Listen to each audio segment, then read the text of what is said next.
Good morning everyone, I am Aditya Sharma and I am going to speak on the topic courage. To speak about it, I myself required a lot of courage to come here to speak, as by nature I am not a very vocal person and neither I have been a stage person.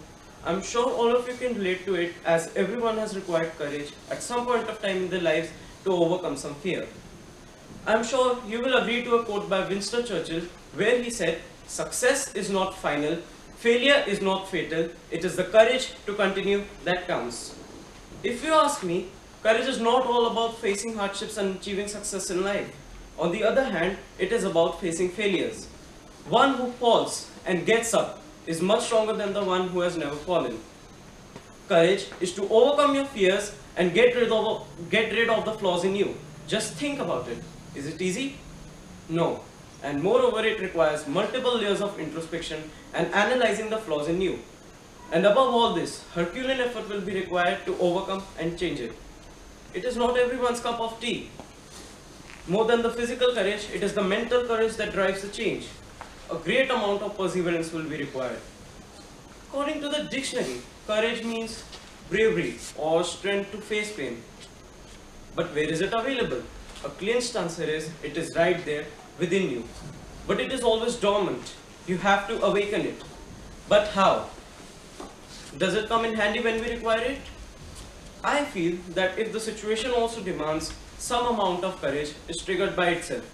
But to make a big change, a lot of courage will be required and one will have to work on generating it.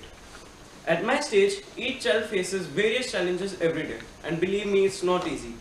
To build up on our personalities, we have to face a lot of peer pressure and expectations of innumerable kinds. And for this, we need indomitable courage every day, every moment. And why only adults and teenagers? Even little children have their own fears. And how courageously they face them will actually lay a foundation of their future lives. Venturing into a strange or unknown surrounding, or even communicating with a stranger, requires courage for many toddlers. Challenges like the first days at school makes you a real life hero. So, a hero is what each one of us is. We are surviving in such cutthroat competitive world that I feel every person is forced to become courageous. So, courage is the key not only to success but to life itself. Through this talk, my main motive is to bring the essence of this one quality which I feel is inherent in everyone and has a universal quality. By coming out as a stronger person, we contribute towards building a stronger individual, nation, and a stronger world. Thank you.